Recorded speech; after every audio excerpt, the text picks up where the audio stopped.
तो चैप्टर हम लोग पढ़ रहे थे इलेक्ट्रिक चार्जेस एंड फील्ड। ठीक है, इससे पहले एक पार्ट हम लोग कर चुके हैं और चार्जेस का मतलब भी मैंने आपको समझाने की पूरी कोशिश की थी।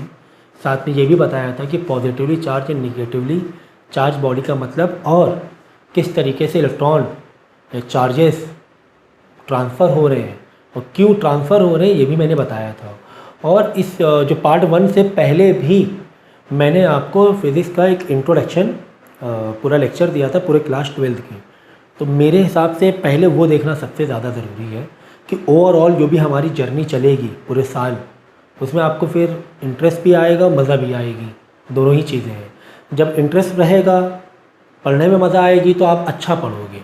तो ये चीज़ याद रखना ज़रूरी है हमारे लिए कि अच्छा पढ़ना है, ठीक है ना। अच्छा पढ़ना बहुत ज़रूरी है। और अच्छा पढ़ने का मतलब क्या हुआ? अच्छा पढ़ने से मतलब ये हुआ कि जो भी चीज़ मैं पढ़ा रहा हूँ वो आप सीख रहे हो और समझ रहे हो, वो समझ रहे हो आप, ठीक है ना। तो अभी होता है क्या मालूम है, अगर पहले चैप्टर को आप ऐसे ही निकाल दोगे ना, फिर दूसरा चैप्टर होगा, फिर तीसरा चैप्टर होगा। और क्लास 12 फिजिक्स में एक इम्पॉर्टेंट चीज़ ये है कि सारे ही चैप्टर एक दूसरे से कैरी ऑन हुए हैं। मतलब ज़्यादातर चैप्टर एक दूसरे से कैरी ऑन हुए हैं, ठीक है ना, मतलब एक दूसरे से इंटरलिंक है। तो 1 बाय 1 स्टार्टिंग से समझना बहुत ज़रूरी है। 1 मिनट का भी पार्ट आपको मिस नहीं करना है। छोटा भी पार्ट आपने मिस किया तो फिर वो बात नहीं रहेगी। So electric charges and field में मैंने आपको फ्रिक्शनल इलेक्ट्रिसिटी बताया था। मार्कर कहाँ है मेरा? हाँ, फ्रिक्शनल इलेक्ट्रिसिटी बताया था किस तरीके से बॉडी को रब करने से बॉडी क्या हो जाती है, चार्ज हो जाती है। अब वो पॉजिटिवली चार्ज हो रही है या निगेटिवली चार्ज हो रही है, वो मतलब तो मैं आपको पहले ही बता चुका हूँ, तो मैं रिपीट नहीं करूँगा। नहीं समझा है तो आप पर्सनली मुझसे डाउट पूछिए या पहला पार्ट ठीक से देखिए। So the electricity develop by rubbing और फ्रिक्शन इज कॉल्ड फ्रिक्शनल और स्टैटिक इलेक्ट्रिसिटी। स्टैटिक देखो, स्टैटिक का मतलब जानते हो क्या होता है? रेस्ट। हमारे घर में जो करंट आ रहा है ना, ये रेस्ट में नहीं है, ये मोशन में। हमारे घर में जो इलेक्ट्रिसिटी आ रही है, हम लोग फ़ैन और लाइट चला रहे हैं, ये जो इलेक्ट्रिसिटी है ना, ये स्टैटिक नहीं है, ये मोशन है। इलेक्ट्रॉन बोलते हैं ना, करंट, इस वायर में करंट दौड़ रहा है, हम लोग बोलते हैं। लेकिन जनरली हम लोग घर में कैसी लैंग्वेज यूज़ करते हैं? हम लोग ये लैंग्वेज यूज़ करते हैं कि लाइव वायर है यार, करंट दौड़ रहा है। तो करंट दौड़ने का मतलब है कि मोशन, इलेक्ट्रॉन और चार्जेस है ना, वो मोशन में है। तो फिलहाल हम लोग जो पढ़ रहे हैं टॉपिक, वो क्या कौन सा टॉपिक पढ़ रहे हैं? स्टैटिक, ओके, रेस्ट में है, ठीक है, स्टैटिक इलेक्ट्रिसिटी। तो स्टैटिक इलेक्ट्रिसिटी का मतलब ही यही हुआ कि दो बॉडी हैं, उसमें इलेक्ट्रॉन दौड़ नहीं रहे थे, लेकिन हमने रब कराया, उनको रबिंग की, तब वो इलेक्ट्रॉन ट्रांसफ़र हुए, ठीक है ना। तो इलेक्ट्रॉन नाम कहाँ से आया ये पढ़ लेना। एक मटेरियल था अंबर, वहाँ से ये नाम आया है। फिर इलेक्ट्रोमैग्नेटिज्म, ये भी आप पता ही है आपको, अगर टर्म की बात करें कि जिस बॉडी में इलेक्ट्रिक फील्ड भी है as well as magnetic field भी है, तो उस बॉडी को या उस फिनोमेना को हम लोग इलेक्ट्रोमैग्नेटिज्म कहेंगे। तो जब चार्ज मोशन में होता है, देखो चार्ज है ना, चार्ज इलेक्ट्रॉन, इलेक्ट्रिक फील्ड तो होता ही है उसमें। अगर एक चार्ज है तो उसमें इलेक्ट्रिक फील्ड तो होनी ही है, चाहे वो चार्ज रुका हो, चाहे वो चार्ज या करंट दौड़ रहा हो, इलेक्ट्रिक फील्ड रहती ही है। लेकिन जैसे ही रुका हुआ चार्ज दौड़ने लगता है, मतलब मोशन में आता है, जब करंट आता है, तब वो चार्ज अपने चारों तरफ मैग्नेटिक फील्ड भी जनरेट करने लगता है। तो याद रखना कि जो करंट है या जो भी मोशन में जो चार्जेस हैं, उनके अंदर इलेक्ट्रिक फील्ड तो होती ही है, साथ में मैग्नेटिक फील्ड भी होती है। और इसी फिनोमेना को हम लोग क्या बोलते हैं? इलेक्ट्रोमैग्नेटिज्म, ठीक है, ओके सर। इलेक्ट्रिक चार्ज एक इलेक्ट्रॉन की वैल्यू मैंने बताया कि 1.6 इंटू 10 की पावर -19। चार्ज की यूनिट क्या है? चार्ज की यूनिट है साइंटिस्ट के नाम पर कूलम, ठीक है ना। सो चार्जेस को अगर हम उसकी यूनिट में रिप्रेजेंट करेंगे तो कूलम या कैपिटल C में रिप्रेजेंट करेंगे, तो ये जो इलेक्ट्रॉन है, ये 1 इलेक्ट्रॉन की क्वांटिटी है। ये 1 इलेक्ट्रॉन की क्वांटिटी है। अगर हम बोलेंगे बताओ 5 इलेक्ट्रॉन में कितना चार्ज है, अगर मैं पूछूं कि 5 इलेक्ट्रॉन में कितना चार्ज है तो मैं बोलूँगा 5 × 1.6 × 10⁻⁻19 कूलम। तो ये हो गया 5 × 1.6 लगभग 8 × 10⁻⁻19 कूलम। तो ये कितने इलेक्ट्रॉन का चार्ज है सर? ये 5 इलेक्ट्रॉन का टोटल चार्ज है और हमने इसको कूलम से रिप्रेजेंट किया है। ओके, आई बात समझ में? ठीक है सर। नेक्स्ट, इलेक्ट्रोस्टैटिक बता दिया मैंने कि electrostatic is the study of what? Electric charges at rest. Okay, और फिर 2 काइंड्स है चार्जेस के, नेगेटिव एंड पॉजिटिव चार्ज, ये सारी चीज़ें मैं बता चुका हूँ। ठीक है, पहले ही। फिर 2 काइंड ऑफ चार्जेस और develop in rubbing, on rubbing.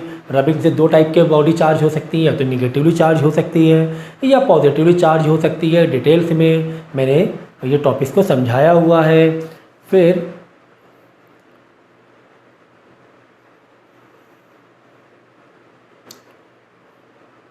Conductor and insulator, ये तो बचपन से सीखा है।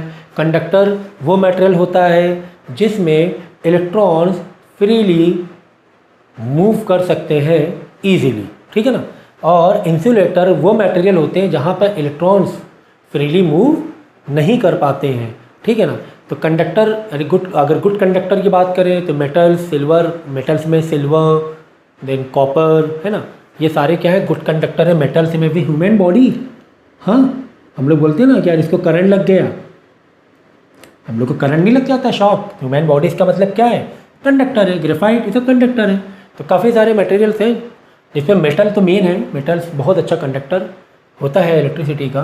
देन इंसुलेटर जहाँ पर इलेक्ट्रॉन फ्रीली मूव ना कर पाए इजीली, ठीक है ना। सो ग्लास, डायमंड, रबर, प्लास्टिक, ये सब क्या है? इंसुलेटर है। इसमें करंट इजीली मूव नहीं करेगा। इसके बाद अर्थिंग है, सेफ्टी है यार, ये मेथड्स भी हम लोग ने किया हुआ है। फिर ये बॉडी किस तरह निगेटिव पॉजिटिव चार्ज होती है, ये भी लास्ट लेक्चर में हम लोगों ने कर लिया है। फिर बेसिक प्रॉपर्टीज़ भी कर लिया है। एडिशन ऑफ चार्जेस को हम ऐड कर सकते हैं। क्वांटिजाइजेशन ऑफ चार्जेस इंटीग्रल पार्ट में होता है, उसमें डेसिमल में नहीं कर सकते हैं। बाद में है ये वेक्टर फॉर्म ऑफ कूलम, या वेक्टर फॉर्मूला कह सकते हो आप, ठीक है ना। वेक्टर फॉर्मूला है कूलम्स लॉ। तो कूलम्स लॉ क्या है? पहला सवाल, कूलम्स लॉ हमें बताता है कि 2 चार्जेस के बीच में कितना फोर्स लग रहा है। अब वो चाहे वो अट्रैक्टिव फोर्स हो, चाहे वो रिपल्सिव फोर्स हो। मैंने कहा ना 2 चार्जेस के बीच में क्या हो सकता है? या तो रिपल्सन हो सकता है या फिर अट्रैक्शन हो सकता है। तो रिपल्सन अट्रैक्शन का मतलब क्या है? What is repulsion, what is attraction? Force. Repulsive force मतलब एक दूसरे को दूर भगाना, अट्रैक्टिव फोर्स मतलब एक दूसरे को पास खींचना। तो कूलम लॉ ये बताता है कि 2 चार्जेस के बीच में कितना फोर्स लग रहा है, इसका फॉर्मूला हमें पता चलता है, ठीक है। तो ये है वेक्टर फॉर्मूला कि बॉडी 2 या चार्ज 2, फोर्स ऑन चार्ज 2 या बॉडी 2 ड्यू टू 1, या एक दूसरे के लिए भी कह सकते हैं, is equal to, force is equal to 1/4πε0 Q1 into Q2 upon R का स्क्वायर, और यहाँ पे यूनिट वेक्टर भी दिया हुआ है टू शो डायरेक्शन, है ना, क्योंकि वेक्टर फॉर्म है। ओके, अब देखो व्हाट इज 1/4πε0, ये एक कांस्टेंट वैल्यू है। हर फॉर्मूले में अपनी एक कांस्टेंट वैल्यूज होती है। तो ये k है। What is k? k is 1 upon, मतलब आप इसको ऐसे भी लिख सकते हो, force is equal to k Q1 Q2 upon R square. तो what is k? k is, k की जो वैल्यू है, जो कांस्टेंट वैल्यू है, वो 4πε0 है। ये k की वैल्यू होती है, ठीक है। Now next point is what is sir ε0? Actually में k क्या है? या एक्चुअली में एप्सिलॉन नॉट के अंदर जो ठीक है 1/4 पाई तो सर एक कांस्टेंट वैल्यू हो सकती है, ये तो ये जो कांस्टेंट वैल्यूज होती है तो एक्सपेरिमेंट से ही पता चलती हैं, एक्सपेरिमेंट करते हैं साइंटिस्ट से पता चलती है कांस्टेंट वैल्यू है। लेकिन यहाँ पे एप्सिलॉन नॉट क्या रिप्रेजेंट कर रहा है, तो एप्सिलॉन नॉट रिप्रेजेंट कर रहा है परमिटिविटी, क्या परमिटिविटी इन वैक्यूम कह लो या एयर कह लो। भाई दो चार्जेस के बीच में अट्रैक्शन या रिपल्सिव फोर्स है या दो बॉडी के बीच में, वो दो बॉडी कहाँ पर है? क्या वो दो बॉडी एयर में है, हवा में है या वैक्यूम में है, और उनके बीच में फोर्स डेवलप हो रहा है, या वो दो बॉडी किसी ऑयल के अंदर है या किसी या कहीं पर वाटर में है या किसी सॉलिड के से घिरे हुए हैं वो दो बॉडी, वो कहाँ पर है? वो डिपेंड करता है कि वो जिस इन्वायरमेंट में है फोर्स वेरी कर जाएगा। अगर यहाँ पे के नहीं डालेंगे, अगर फॉर्मूला लिख दिया force is equal to Q1/Q2 into Q2/R², तो ये कैसे हमें पता चलेगा? वही दो बॉडी तो पानी के अंदर भी हो सकते हैं चार्जेस।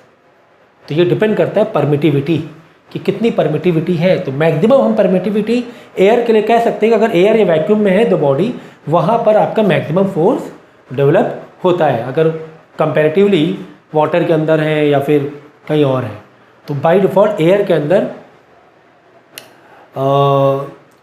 अब एयर के लिए हम बात करेंगे, इसीलिए हम एप्सिलॉन नॉट कह रहे हैं। इसीलिए हम क्या कह रहे हैं? Epsilon not. एप्सिलॉन नॉट का मतलब ही यही हुआ। बाय डिफ़ॉल्ट आप एप्सिलॉन कह सकते हो, लेकिन हमने एप्सिलॉन नॉट कहा। नॉट मतलब एयर के लिए बताया है कि हम बात कर रहे हैं वो जो दो बॉडी हैं, वो जो दो चार्जेस हैं, वो एयर में है। कहाँ पर है? या वैक्यूम में है। इसीलिए हम एप्सिलॉन नॉट कह रहे हैं। अदरवाइज वो एप्सिलॉन भी हो सकता है अदर देन जो मीडियम है, मीडियम अदर देन एयर या वैक्यूम है, तो आप क्या बोलोगे? सिर्फ एप्सिलॉन बोलोगे। क्या बोलोगे? एप्सिलॉन। ठीक है ना? ये समझ में आया? अब जैसा कि हम देख रहे हैं कि हमने स्पेसिफाई किया है एप्सिलॉन नॉट को ही, तो बाय डिफ़ॉल्ट एयर के लिए तो हमारे पास इतना एक्सपेरिमेंट तो हमने कर ही लिया होगा कि 1/4 पाई एप्सिलॉन नॉट की वैल्यू निकाल सके हम। तो 1/4 पाई एप्सिलॉन नॉट की जो वैल्यू होती है, मतलब एयर की बात करें कि दो चार्जेस अगर एयर में है या फिर वैक्यूम में है, तो इसकी वैल्यू हम लोग 9 × 10⁹ लिख सकते हैं। अगर मीडियम हमारा क्या है? एयर या वैक्यूम है, तो इसकी वैल्यू हम डायरेक्ट, यानी ये के की वैल्यू है ना, डायरेक्ट ये लिख सकते हैं। ठीक है ना? अदरवाइज अगर कोई और मीडियम है तो आपको फिर वैल्यू दी जाएगी, यानी 1/4 पाई एप्सिलॉन नॉट की ओवरऑल वैल्यू हम ये लिख सकते हैं। जिसमें अगर हम सिर्फ एप्सिलॉन नॉट की बात करें, ये तो पूरा सॉल्यूशन हुआ ना, 1/4 पाई एप्सिलॉन नॉट, ये पूरा सॉल्यूशन हुआ। अगर हम जस्ट किसकी बात करें? एप्सिलॉन नॉट की, कि सिर्फ एप्सिलॉन नॉट की वैल्यू क्या है, तो सिर्फ एप्सिलॉन नॉट की वैल्यू आपको ये गिवन है 8.85 × 10⁻⁻12 C की पावर 2 n क्या है? ये -1 में है, यानी पावर -1 में है। और मीटर क्या बच रहा है इसमें? 4 पाई एप्सिलॉन नॉट मीटर का, हाँ मीटर का स्क्वायर, मीटर R² डिस्टेंस। ठीक है ना? तो ये मीटर का पावर क्या हो जाएगी? -2, क्योंकि सारी वैल्यूज़ क्या हो जाएंगी? पलट जाएंगी। तो अभी मैं देखो इसको थोड़ा सा और डिटेल में समझाता हूँ। मैं समझाता हूँ अभी है। पहले हम लोग क्या करते हैं, बेसिक जो हमारा पहले फॉर्मूला है ना, ऊपरी तौर पे पहले हम लोग ये समझ लें। अभी बताता हूँ। देखो, तो फोर्स बिटवीन टू चार्जेस का फॉर्मूला हमें क्या दिया है कूलम्स ने?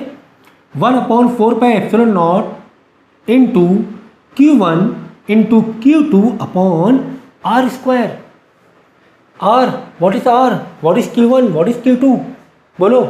Q1 मतलब बॉडी 1 में टोटल चार्जेस, Q2 मतलब बॉडी 2 में टोटल चार्जेस।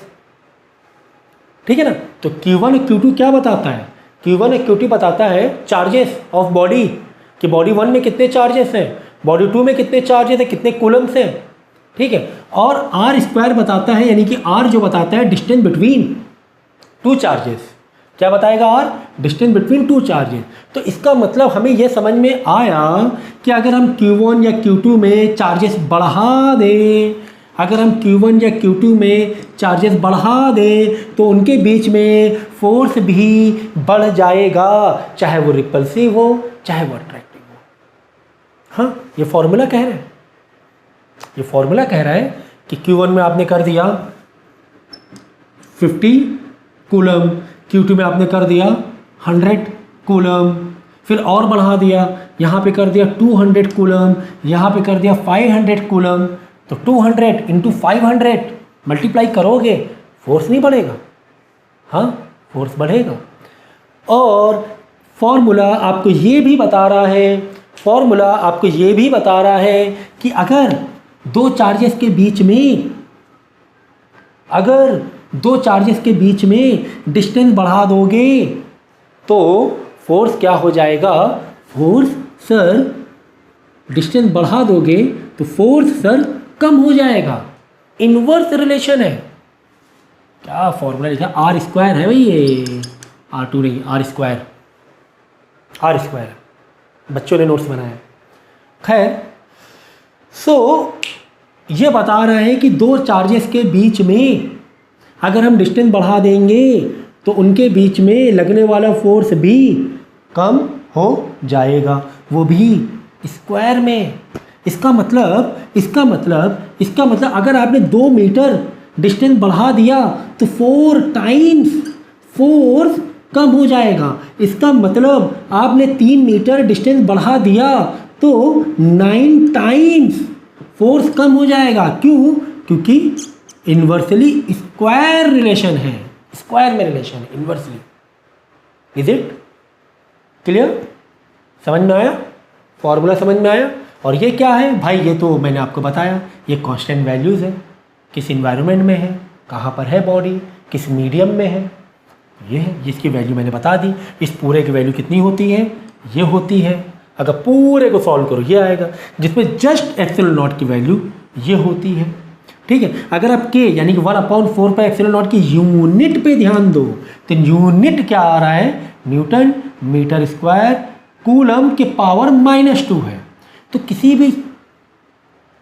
किसी भी फॉर्मूले में या किसी भी क्वांटिटी का अगर हमें यूनिट चाहिए, किसी भी डायमेंशन का हमें यूनिट चाहिए तो निकालना तो बहुत ईजी है भाई। अगर हमें इसकी यूनिट चाहिए 1/4 pi epsilon not that is के, अगर इसकी यूनिट चाहिए तो मैं सबको इधर ले आऊँगा, आर स्क्वायर ऊपर आ जाएगा,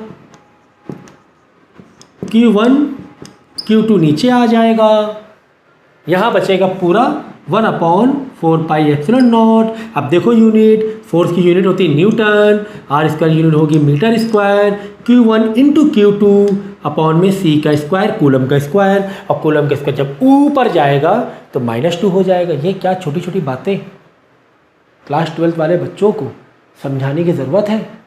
हाँ नहीं, ये सब आपको आता है। तो ये पूरे की वैल्यू है, पूरे की वैल्यू है, जिसमें जस्ट अगर हम एप्सिलॉन नॉट की वैल्यू देखें, यानी कि मीडियम क्या हो, वैक्यूम में हो या एयर में हो, तो एप्सिलॉन नॉट की वैल्यू इतनी होती है। यूनिट भी बदल जाएगी क्योंकि एप्सिलॉन नॉट फिर ऊपर आ जाएगा, है ना, यूनिट बदल जाएगी। C² n-1 m-2 हो जाएगा, बिल्कुल अपोजिट हो जाएगा, रेसिप्रोकल हो जाएगा, ठीक। क्योंकि यहाँ पे एप्सिलॉन नॉट नीचे था तो वैल्यू यूनिट ये थी, एप्सिलॉन नॉट ऊपर आएगा, रेसिप्रोकल होगा, ठीक है। जब रेसिप्रोकल होगा 4 पाई के तो कोई यूनिट ही नहीं है ना, कांस्टेंट है, तो सारी पावर क्या हो जाएंगी? पलट जाएंगी, ठीक है ना। तो खैर आप बस ये तो आपको रखने वाली बात है कि के की वैल्यू ओवरऑल ये होती है, एप्सिलॉन नॉट की वैल्यू जिसमें जस्ट ओनली एप्सिलॉन नॉट की वैल्यू ये होती है, ठीक है। ये आपको याद करना पड़ेगा। आई बात समझ में? तो इस फॉर्मूले को अगर हम फील लेने की कोशिश करें, फील करने की कोशिश करें, चलो फील करने की कोशिश करेंगे, ठीक है।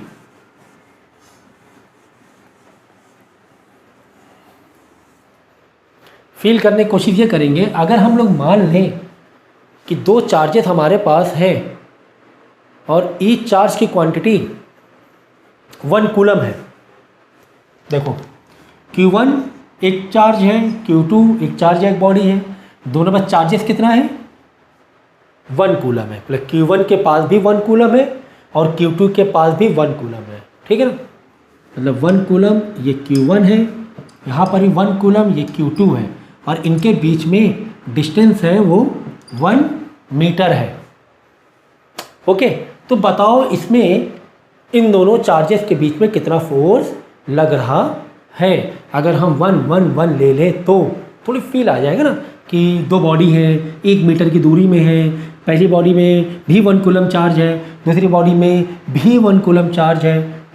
तो देखते हैं कि इनमें इनके बीच में कितना फोर्स डेवलप हो रहा है। तो ठीक है, फॉर्मूला लगाने में आपको कोई दिक्कत है क्या। F is equal to 1/4πε0 Q1 Q2/r²। भाई ये भी 1, ये भी 1, ये भी 1, तो ओवरऑल हो गया 1, एंड 1/4πε0 की वैल्यू हमें मालूम है, यही तो बचेगा सिर्फ, ये तो 1 ही हो गया। तो 9 × 10⁹ न्यूटन फोर्स न्यूटन में तो आएगा।